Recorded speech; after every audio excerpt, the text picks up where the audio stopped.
All right, it's my pleasure now to welcome on Paralympian Kathleen O'Kelly-Kennedy. Kathleen, how are you today? I'm great, thank you. Thanks for having me as well. But I've just come out of the opening ceremony for the first ever Indigenous Basketball Australia National Championship being held on the Gold Coast, which is unreal. It's an initiative led by Paddy Mills. So yeah, I'm buzzing actually. That's great. It's absolute pleasure to have you on. But let's touch on that straight away. Talk a bit about that. It's obviously a little bit early in the morning for me to go to a basketball tournament. Probably not for you. So tell us all about it. It's not that early. When did you wake up? Maybe an hour ago. Oh, okay. Right. Fair enough. It's going to be hosted all through the weekends. There's 160 young Indigenous people from around Australia and the Torres Strait Island as well.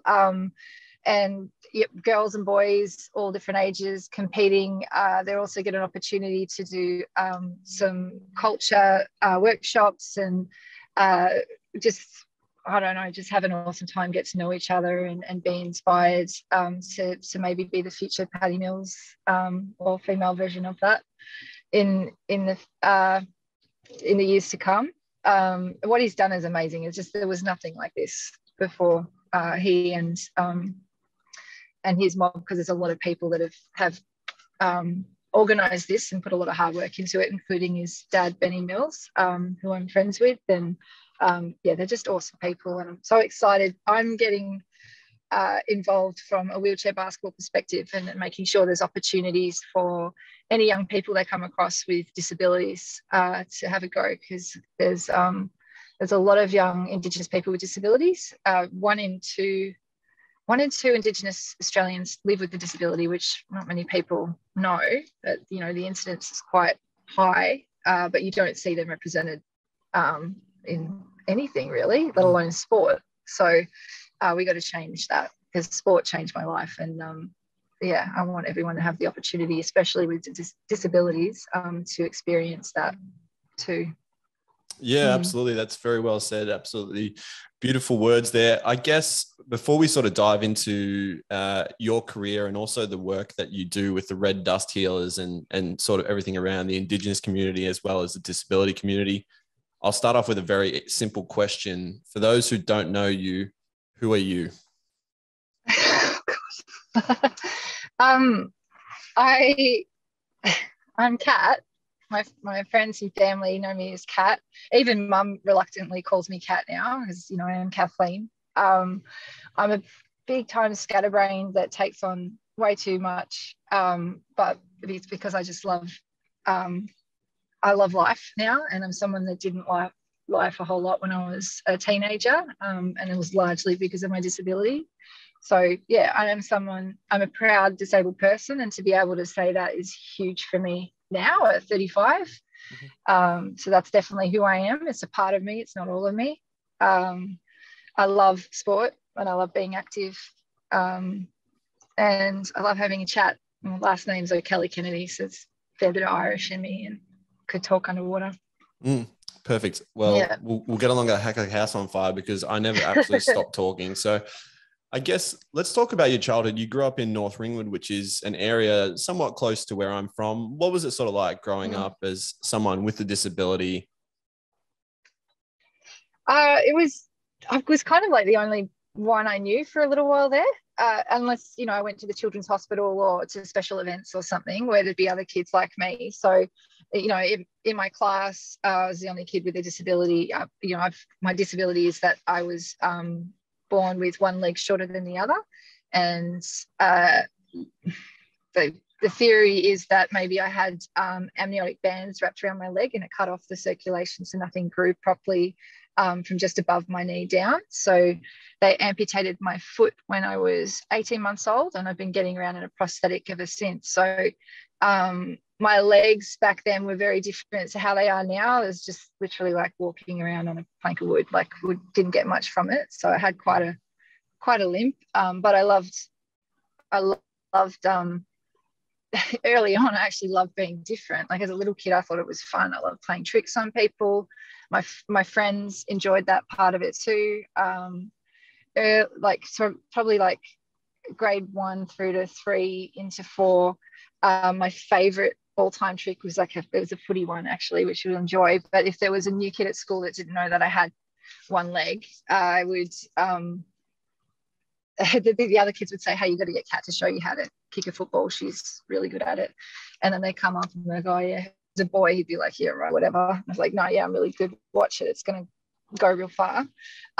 So I just line up, and as my foot would hit the ball, I'd release my leg at the same time, so it'd just go like flying through the air, and they just run away screaming. It's like, what the hell's happened? Because I would, be wearing pants, and I used to have a leg that had a cosmetic cover on it, so it wasn't easy to tell the difference if you didn't know me. So yeah, I just basically like to scare people, drop it out of trees in front of teachers with their cup of teas, going everywhere. And I had a lot of fun with it initially. But as I got older and a bit more aware of the stairs and not being able to participate as easily in things that the other kids were doing, not getting picked for anything that involved running because I was too slow, like all that kind of stuff just started piling up, and I started hating it. I think it would have been the same anywhere where I grew up, but definitely North Ringwood's not the most diverse place, and I honestly didn't know anyone else, have anyone else in my friendship group or at the school that was, living with a physical disability like that and dealing with the same thing. So it was quite isolating. And the way I dealt with it was I'd be the first one to make a joke about it.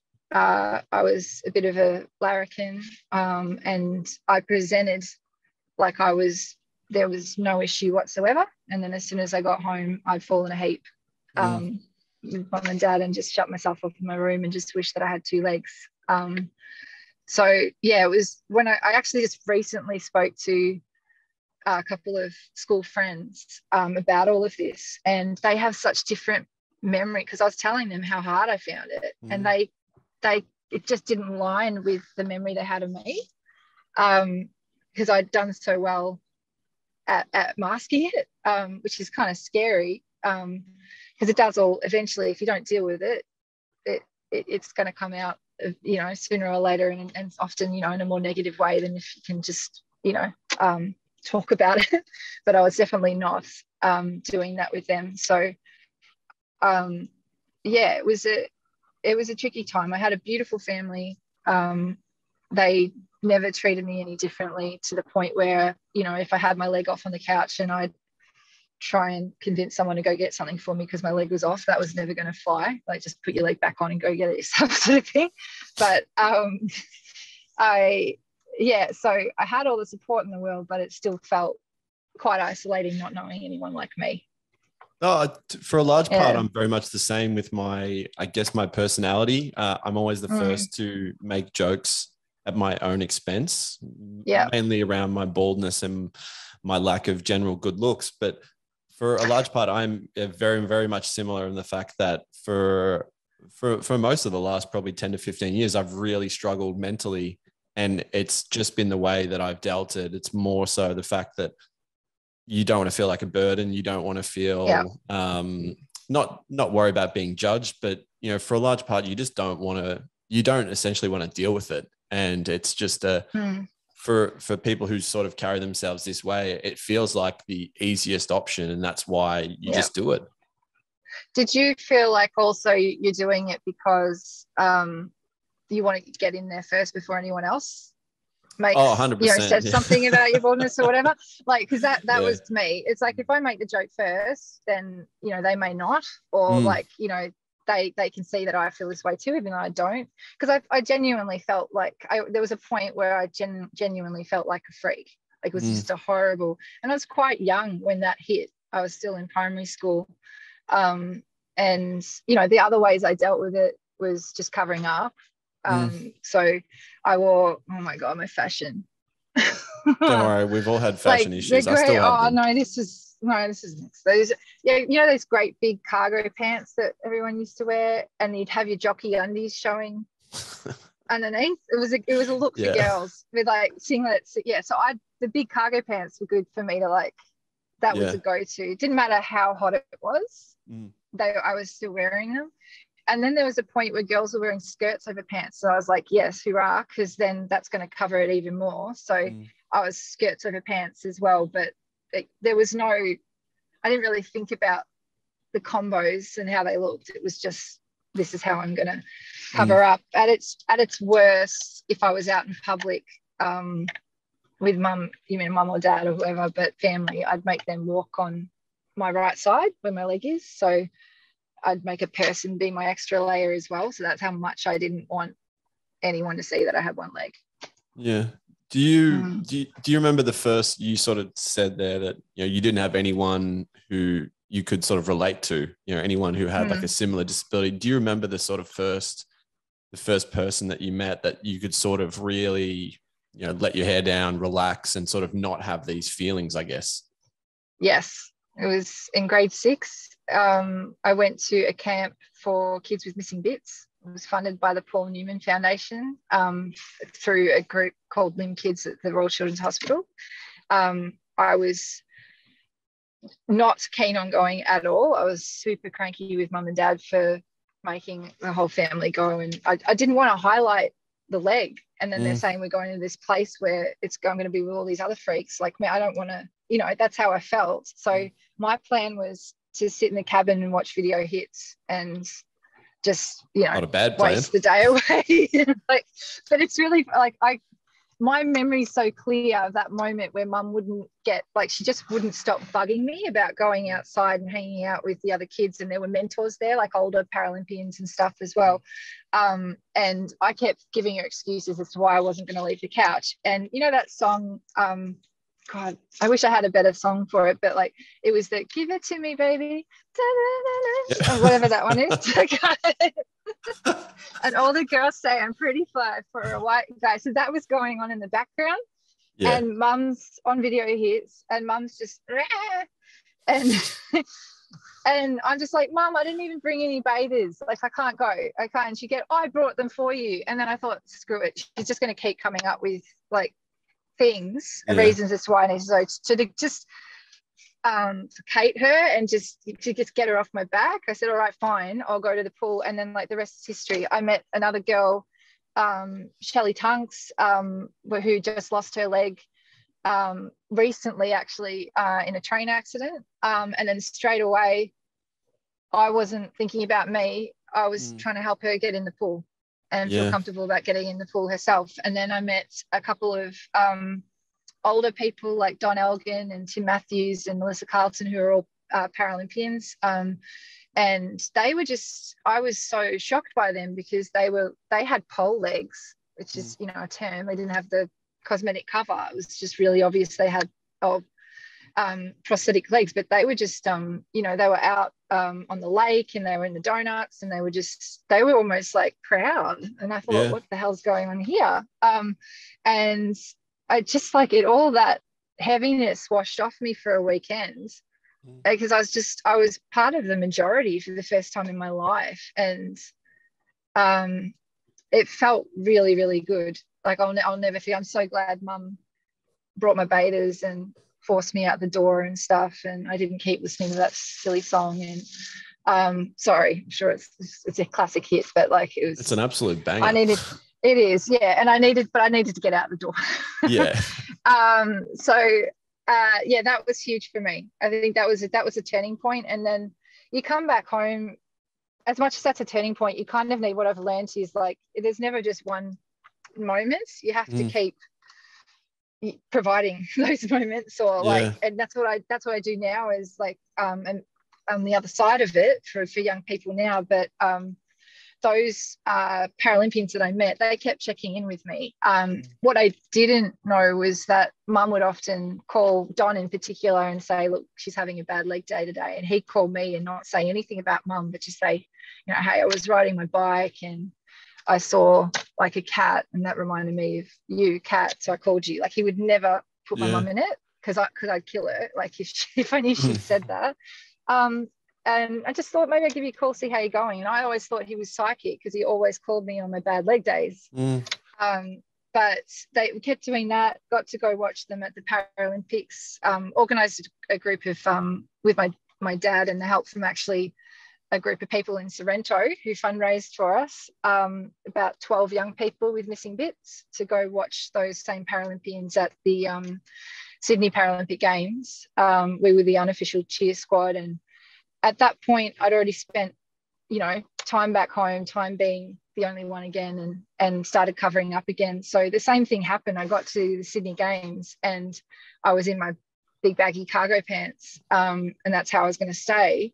But after the first day, and being surrounded by all these amazing athletes with different disabilities and seeing that they were being treated like superstars as well, I was a bit despondent that I hadn't brought a pair of shorts. But of course Mum had brought a pair of shorts, so she's been really good with that, actually packing things. She knows how to pack by the sounds of it. She knows how to pack. So as gross as it sounds, I wore that same pair of shorts every day we ran.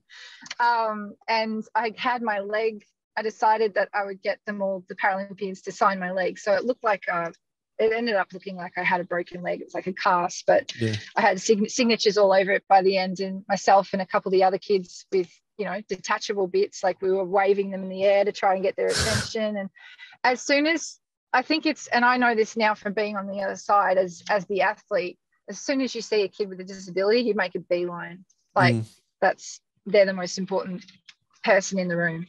And when you're playing, and you always make time for them at the end, and the athletes did that. We felt really special. And so that was probably, you know, there was just a build up of moments where I really credit those athletes, those Paralympians, those people with missing bits that had it all figured out, and just sort of showed me a better way of sort of looking at myself and doing things and approaching life.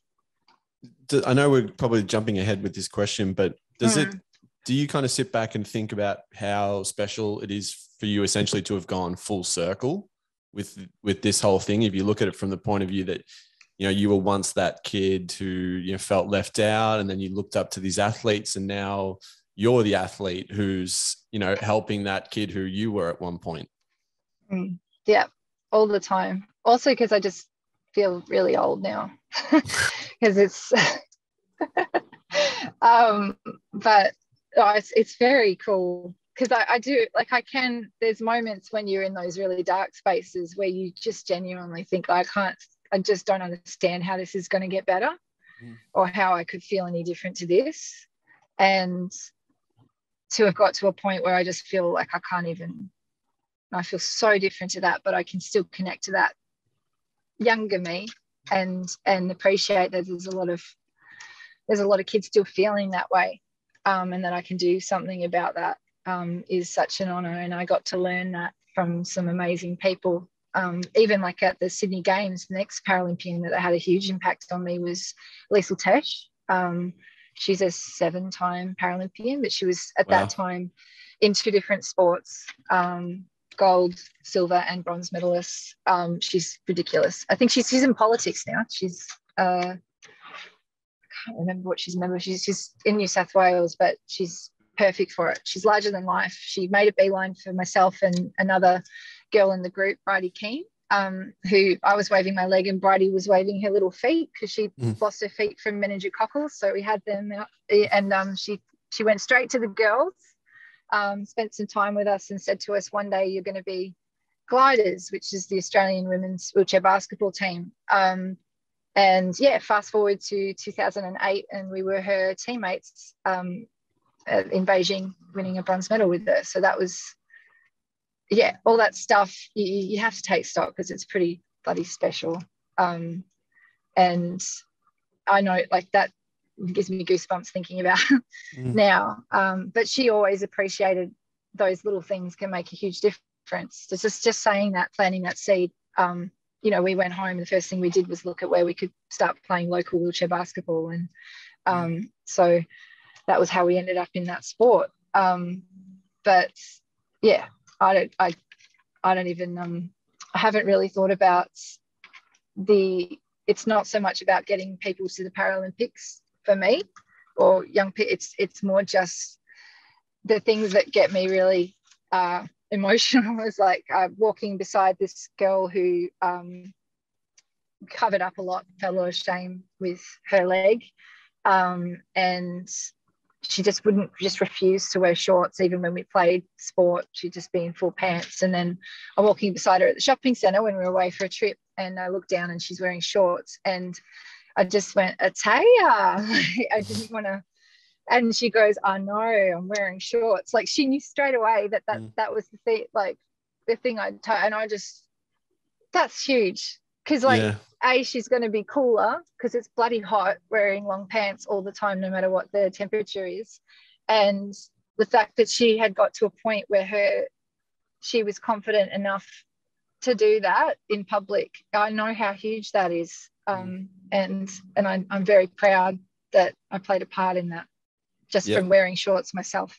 Like, yeah, that's absolutely beautiful. And it truly is moments like those when you do experience them as a human that, you know, you stack them up against, you mentioned the fact that you went to the Beijing Games. Like, for me personally, as I've never been to, I've never done anything relatively good in sporting terms, but a moment like that would always stack up above anything else you really do or achieve in sports.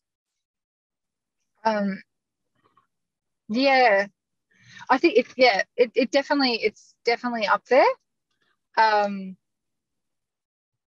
think, but it was more so the full circle thing, that moment. Yeah, especially being able to take when you get to just have a moment with your teammates and take stock, because you just, when you look at each other, it's like the connection is I don't know how to explain it, but you know what you've been through.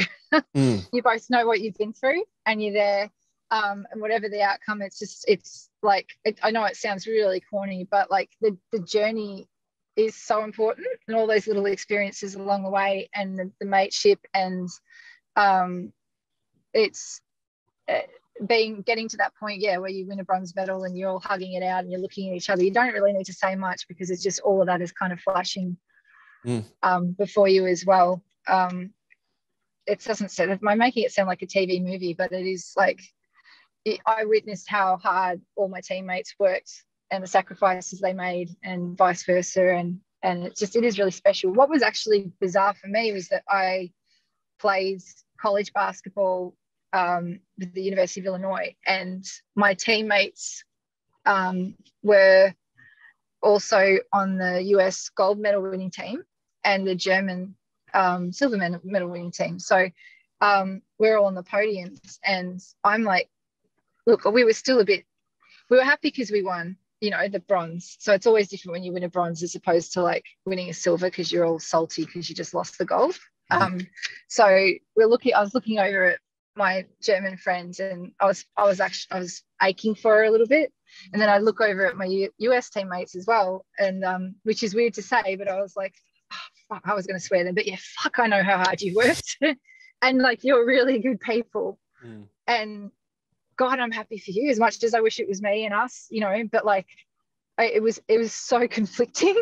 Well, not conflicting, it was just so many different emotions. And then obviously just really stoked that we were able to, after we had it was a really close semi-final against the US. We were up for most of the time until the last 5 minutes, which was pretty devastating to bounce back from. That we were able to bounce back and win a bronze was huge. So that was obviously very special to be part of the Australian team, but also to think about being a kid that just was, I would never thought I would be considered for sport, to be an elite athlete, to have the opportunities that I did, and then to represent my country.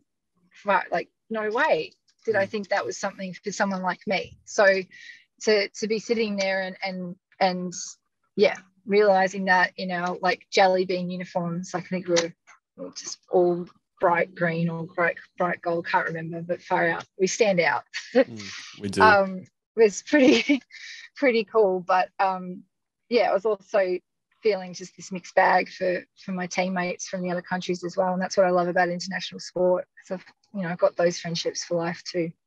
Yeah, 100%. You sort of mentioned there how you got into basketball. Talk about finding out that you're going to go to college, because you've mentioned that you've gone from essentially being a kid who was never picked to sport to a university over the other side saying, hey, you're actually really, really good, and we'd like you to come over and attend our school and represent us from a sporting point of view?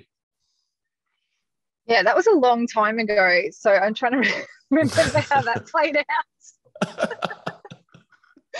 I think I'd been at a tournament in Canada with the Aussie women, and I got a chance to chat with the head coach of that program, Mike Frogley. So University of Illinois was the first wheelchair basketball college program set up. So and they've got a very proud history, and he was the head coach of the Canadian men's team, who were highly successful, unfortunately for Australia, although Australia beat them in Beijing, which was very exciting to watch. But yeah, they were very good. They have one of the best players of all time. You should honestly look him up. Patrick Anderson. His skills are ridiculous, and he does videos all the time of him just being an absolute freak in the chair. But anyway, so I digress.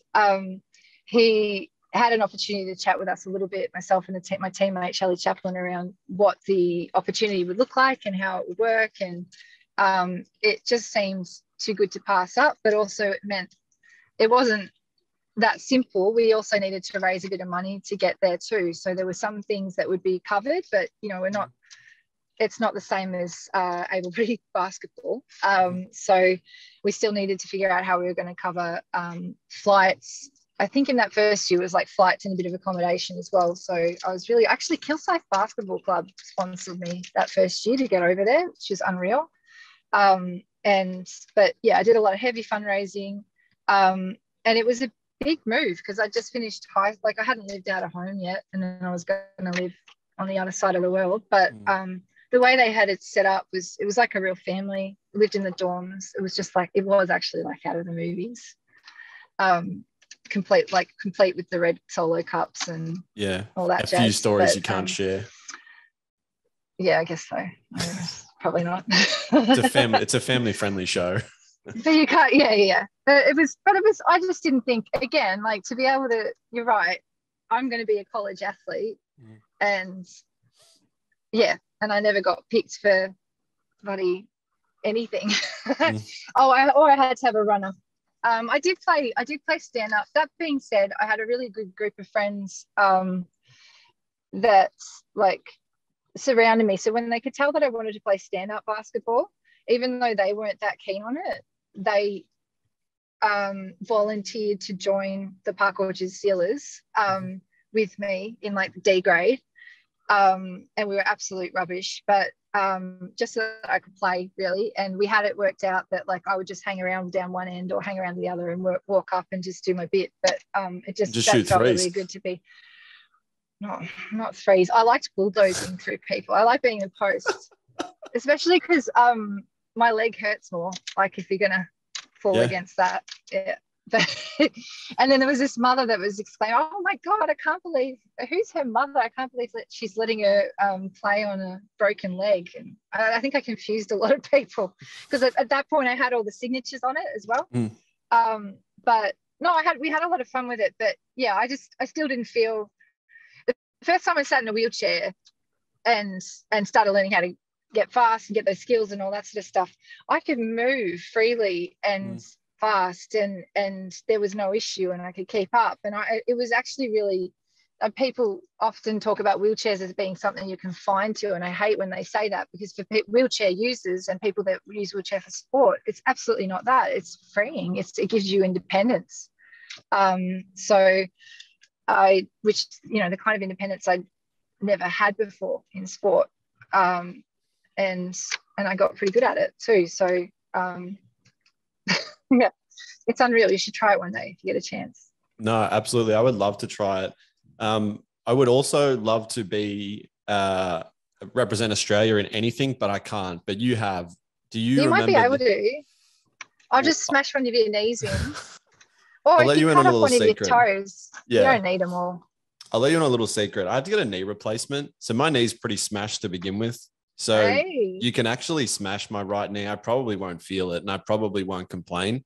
So you might be classifiable. I might be, but I've just started playing badminton again. And okay. Yeah. I used to be really good when I was younger. And I actually have this thought, which I know is just very rational, but this is just the way I'm wired. I still think that I'm going to make the Commonwealth Games when it comes to Melbourne, like as like a 36-year-old. You could. I won't, but I think I can. Don't do that. I'm going to be, no, don't, no, you can't say that though. I'm 36 this year and I plan on going to Paris 2024. So you can't, say that. I won't say it. Our bodies are going to hold up. Yeah. I know mine won't, but there's like a 5% of my brain that's like, fuck yeah, man, you are doing this. You can. But I'm not. Yeah, I love the optimism. That's very glass half full. I'm obviously very glass half empty in my sporting confidence, but you're very 28-year-old male. People have said that. Are you?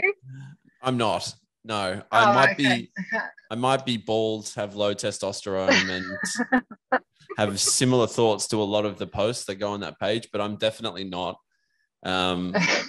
I did a funny story. I don't know if I've shared this before on my podcast, but I took some of my friends used to actually tell people that I was him.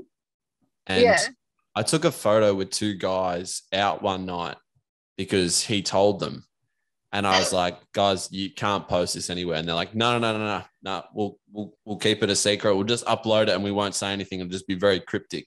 So there is two guys somewhere in Victoria who have a photo of me on their Instagram, thinking that they met me, thinking that they met the 28-year-old male and they ended up meeting me. So maybe I am, maybe I'm not. He's got a good, like, loyal following then if they haven't posted it yet, or maybe it hasn't. I don't know. Yeah, no, and then people respect. Been tagged. I don't know. Yeah, maybe they did. People respect the male. Yeah, people respect the 28-year-old male even though he doesn't respect himself. Let's get into some of your life sort of outside of basketball. Obviously, you've done a million things which are incredibly important and great and worth touching on. And the Royal Children's Hospital is one of them. Obviously, today is Good Friday, which is an incredibly important day. Talk about what the Royal Children's Hospital means to you. Obviously, as someone who had to go there as a child, but also, you know, has seen the impact that they make on children's and families' lives. So I have a lot of memories as a kid being in and around the Royal Children's Hospital and visiting my surgeon. I don't have a whole lot of memories when my foot was amputated, to be honest. I was 18 months, but from everything that Mum and Dad said, it was, you know, I was well taken care of and I loved everyone there, and they were also well taken care of too. I never saw it though, like growing up as a sad place for me. Like as a kid, they do everything to make you feel really special and have fun. And I have a beautiful relationship still with a lot of young people that I met there like me too, and who share the same surgeon, Dr. Tarode, and we still share memories together of our visits with him, it's the little things. It's the Winnie the Pooh ties. It's knowing that they're holding on to every single picture that you've drawn for them, no matter how ridiculous it could have. Some of my pictures just had 1 or 2 lines on them. It was when I was a kid. Like, they're not worth holding on to, but his file was like this big. I mean, that's art. Art's very subjective. It's very subjective. Yeah, it's very true. But all of that makes you feel, super special and cared for. And I kept seeing him actually after that's how much of an impact he had. I kept seeing him. He called us his big kids, but if you wanted to keep seeing him after you turn 18, you could keep seeing him. So that's, but they're the kinds of people that work. He's not the only one, Dr. Tarode. There's all the staff there are just amazing and doing such an important job and looking after our little ones. So if it's possible for anyone and everyone to do what they can and give what they can to support them, that's awesome. I know it's going a long, long way. No, I couldn't have said it better if I tried myself. Another thing I really wanted to touch on is the Red Dust Healers, which you're a co-founder in. So The Red Dust Healers aims to create more awareness of disability and provide opportunities in sport, education, and life for people with disability in Aboriginal and other communities across Australia. Talk about sort of getting into this, getting involved with it, and sort of why it was so important to you. Yeah, so it all started back in, I think, around 2012. So that was, Paralympic year. I'd been playing professionally in Italy and had come back for team trials, and to my shock, because I really thought I was in, I was out, and that's a whole other story. But it was really a really tough time for me. My mother and her colleague, Sid Jackson, he's a Carlton football player. They were doing a bit of work over at Roland's Village, which is where it's a former mission where Sid grew up, and running a youth pre-employment program there. And she asked if I'd like to travel across with them from Melbourne to WA to just check it out, meet the people there, and just sort of get out of my own head, and feeling sorry for myself, because I think I was at, I don't know what day of, I lived in a tiger onesie, to the point where when I had taken it off, my dad had quickly got it and took it to the dry cleaner because he thought it needed a dry clean. and I was eating, oh my God, I don't go near McDonald's, but like that was the fit, like I was just, it was not good. I was feeling very, very sorry for myself. So Anna thought it'd be good for me to just, do that. So I traveled over with them and went down to Roland's Village, which, I met the community down there, and they were running a program called Red Dust Healing there, which is a culturally appropriate, well, I don't know how you say it, but like healing program where you deal with the hurt and here. For the listeners, I was just pointing at my chest because I don't know. It's being filmed as well anyway. This is being, we do. I'm being accessible for people who are vision impaired. I was pointing at my chest. You're dealing with the pain in your chest, and it's really, really very, very impactful. I didn't realize how much so until near the end of it. They went around the room and asked what people had done, what tools or what things spoke most loudly to them. And for me at the time, it was around controlling what you can control. But as I started talking, I just burst into tears. And I'd been numb up until then. So there was a moment for me. But then next to me, I've got this lovely lady, an elder, Rona Wallen, patting my back and handing me tissues. And she's part of the stolen generation. And I just had another moment there where I was like, what the fuck are you complaining about? Like, what are you doing? You didn't make a team, you did your best, but you're in such a special place right now. And these beautiful people have welcomed you in, who have had some just absolutely horrible experiences. But what are they doing with that? They're trying to create a better future and opportunities for the young people. And it was a real moment for me, and check on my privilege as well. But they didn't see, when I said that to them, they didn't see it that way, because they were just saying, look, it's all relative, but I still felt like I needed that. Every now and then it's good to, just put things in perspective. But I did realize that a lot of what was happening for me with why it had hit me so hard was that I had justified, without realizing, once I became good at sport, that became my justification for having one leg. So I hadn't really accepted it completely. It was only okay as long as I kept making the Australian team. And then all of a sudden, well, who am I? Like, I was like this so that I could be this great athlete. If I'm not making a team, then, what's going on? It was really confronting. So that also helped me have this big epiphany around my disability and how I viewed it, and understanding that I should be okay with it regardless of whether I'm whatever I am. I just need to be okay with it, and that's what I need to work on. So through the connections we made down there and the chats that we just continued having around that, we also had a couple of my teammates come down and meet everyone there Brad Ness, Rob Pike, Ryan Morich, all amputees. Ryan Morich is an Indigenous man. He lost his leg from cancer, and they all shared their stories as well. Brad actually shared some footage of the Beijing Paralympic Games from, this is around about, so I need this is important though, this is the history of the healers, but shared some footage of the wheelchair basketball, the men winning gold, and all the young people were really loving it's awesome to watch. Like, it was exciting to watch. And at the end they had two questions. One was, when can we try it? And the second one was, where are the black fellas? Good questions. We could answer the first one, sure, we'll get some wheelchairs. The second one, you're so right, we don't know. You know, it's not good enough. And we had to go back, like, you know, there were obviously, Ryan was playing in the National Men's League, and we had a couple of other Indigenous players in the National Men's League.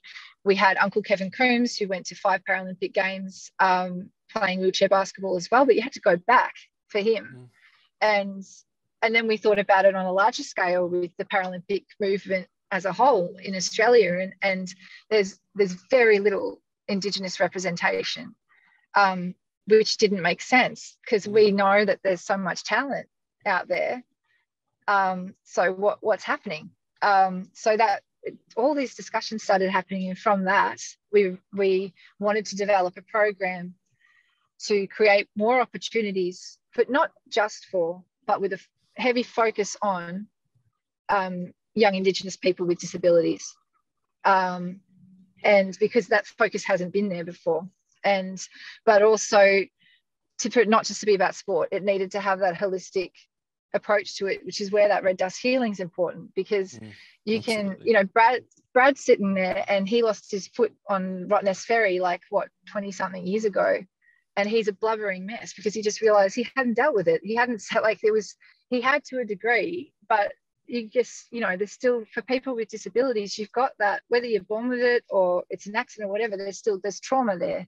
And not just disabilities, everyone's got a bit of trauma there, like just life, you know. But if you don't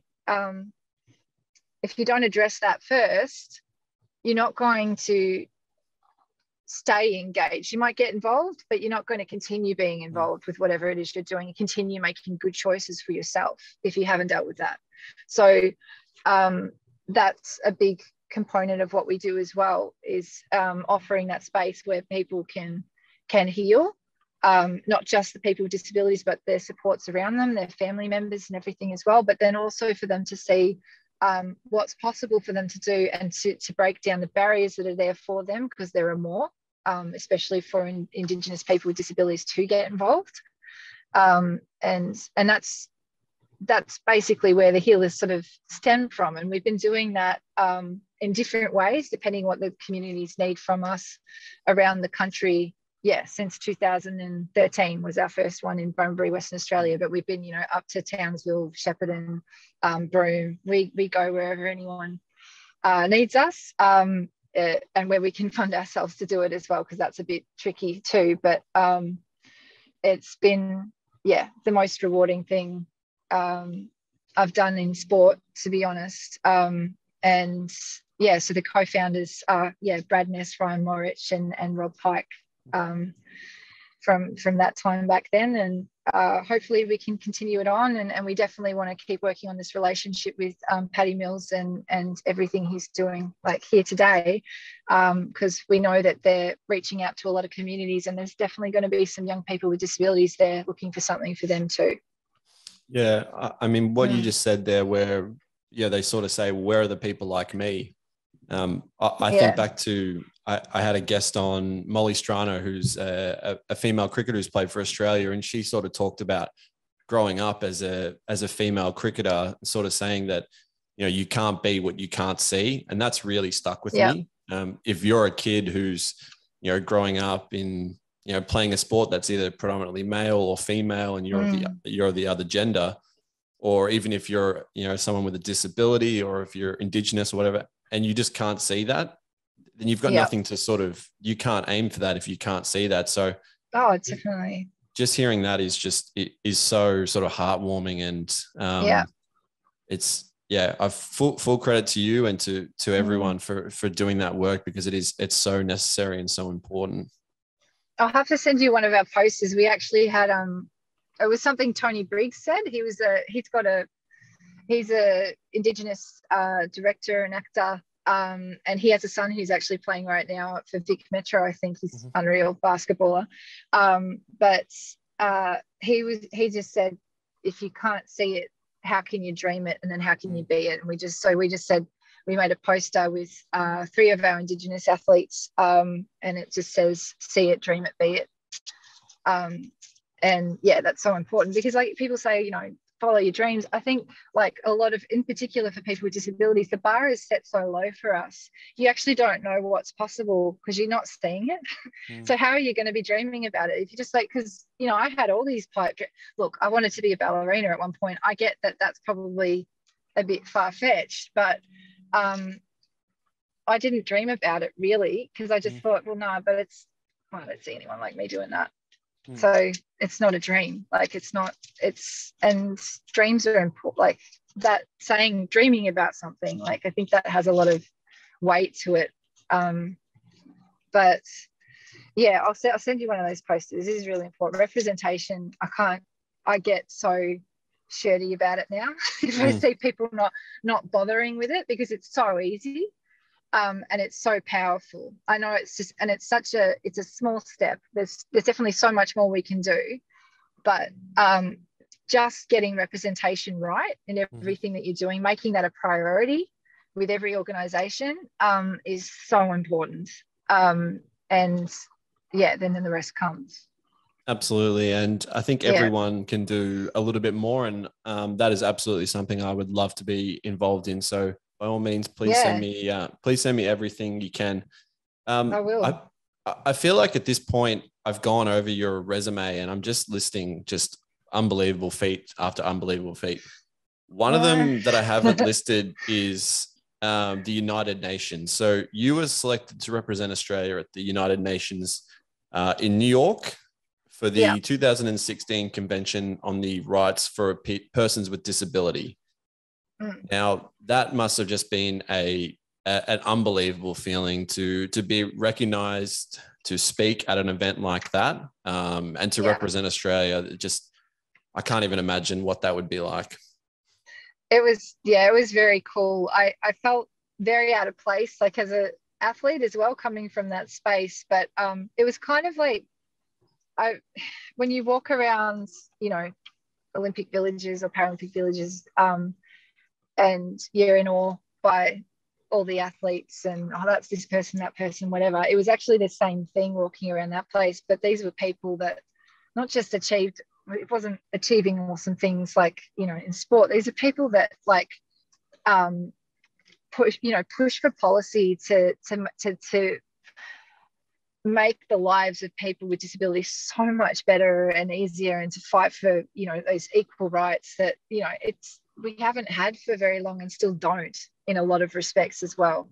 And they're still fighting really, really, really hard for that. And so I was just in awe of that, really. Like, these guys are the real deal. Like, they mean business, and we're so lucky to have them. I got to speak on a panel, which was really cool, and the focus was on the impact of the and power of the Paralympic movements, its legacy that it can leave on a city, which was very cool as well. Very daunting, far out. And I had to wear like corporate style clothes and stuff, and I had to do my makeup and my hair, and I was just the whole thing. I had my friend take me out to buy like proper clothes like the people wear when they go to work, because I didn't have anything. So it's not going to be acceptable to wear like my yoga pants. And, but no, it was a huge honor, and I'd love to do more or experience more of that in the future. But it was just a big eye opener for what goes on. Well, for me, it's behind the scenes, you know, but that was world stage for them, and but also to hear how things are going in different countries for for people with disabilities as well, and the different challenges, you know, what's similar, what, you know, it's so diverse. But I also got to listen. What was interesting again is that there was a contingent of people there talking about the, you know, the incidence of disability in Aboriginal communities in Australia, and that's still being such a, you know, it's just not talked about enough and not addressed enough. And yeah, so I'm glad that was brought to the world stage as well, and Australia is being held accountable a bit too, because their tagline was "Leave no one behind," and that really rang true to me. Like, that sits with me still. It's like in everything I do, I'm just making sure that I'm leaving. Are we leaving anyone behind here? Because we cannot leave anyone behind. You know, whether it's gender, you know, because even in what we do with the Red Dust Healers, there's a lot of men. There's not as many women, and I'm one of them. So it's like, we've got a men's team if we've got a men's team in the men's league, we're going to have a women's team in the women's league. We need that pathway too. So yeah, it's something that you have to keep checking in with yourself on. Yeah, well said. There's no real way to segue this, but you're from an incredible sporting family. Yeah, like and yeah. and also a part of your family nuts. is someone less spectacular in the co-host on a show that I do here in Tim Bahaja. So he's an incredible sporting person. I mean, when you compare him to he's some good of at backyard cricket. He's not even good at it was that. Actually front yard cricket. Sorry, no, it's front yard cricket. Yeah. His exploits in cricket outside of the front yard and backyard have been pretty substandard. But is there something that I don't know about Tim that potentially he wouldn't want me to know? I'm not going to put you on the spot here. And this definitely will you stay are putting me on the spot. Absolutely not. He's a great cousin. Yeah, no. He's very supportive. He's a great man. Yeah. His no, I'm not saying anything. No, that's okay. We'll get into some of your other cousins who have achieved stuff in the sporting field. Scotty James is one of them who everyone knows. You also have a couple of cousins who also played college football. And I don't know how to pronounce his name. Is it Mark Pitternet? Pitternet. Like, yeah. What are those like family gatherings like where everyone is just sort of comparing sporting feats and then Tim's sort of off to the side, just Tim's looking for another beer? But Tim's on the Kennedy side. So they're not the sporting side of the family. Well, I'm a Kennedy. But my brother, he's played a lot of sport too, but now he's actually he's a development coach with the Western Bulldogs women's team. Okay. Which is really bloody cool. Yeah, absolutely. He's done a lot of work with the girls in the ruck. Mm-hmm. That's how you say it. Yep, absolutely. As a former ruckman, you said that perfectly. There you go. The women, the athletes in the ruck. Sorry, they're not girls. But yeah, so yeah, there's a bit happening there on the Kennedy side. And my dad is Kennedy, and he played for North Melbourne under Barassi for a period there. I can't remember how long. And you probably know a little bit of that from Tim, no? Yeah, I've heard a little bit, but I mean, you have to understand, I hear from him about his achievements, and I have been hearing from him for about 15 years. Yeah, he has a lot. I mean, me and him could probably compete for most underwhelming achievements. So I'm kind of sick of it at this point. So it's refreshing to hear someone that he's related to that has actually achieved something. I'll invite him to an O'Kelly gathering so he can feel like he's amongst the sporting giants. Yeah, I'm sure. Quite literally, actually, Mark's quite tall and Scott's tall too. Yeah, so, I'm sure he would appreciate that. Speaking of sporting giants, you're about to become a two-time, I'm knocking on wood here, you're about to become a two-time two-sport Paralympian. Is that how you say that? Two-sport? Not about to. There's a lot of time in between now and then, but I believe. That's my biggest flaw. You know. I believe so much in the people I talk to. Thank you. I don't know if this is going to, I don't know when it's going to be announced properly. I'm just telling you, because I got the letter. So I've made my first Australian team for sprint kayaking. Mm-hmm. So I'm pretty stoked about that. That's the first step. And then between now and Paris, it's just going to be getting used to international. I've never done international competition in it. So I started right before COVID hit, and then so this The is the canoe first opportunity sunk. the canoe, The kayak. That's where I get confused. It's called para canoe, but you're in a kayak. Right. But the event is para canoe. And I bring this up with people and they go, yeah, no, but no one seems to be as aggravated about it as I am. So I guess I've got to let it go. It's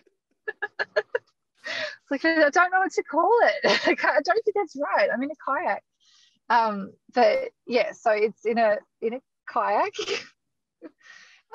There's 3 classifications. So it's KL 1, 2, and 3. See, K for kayak.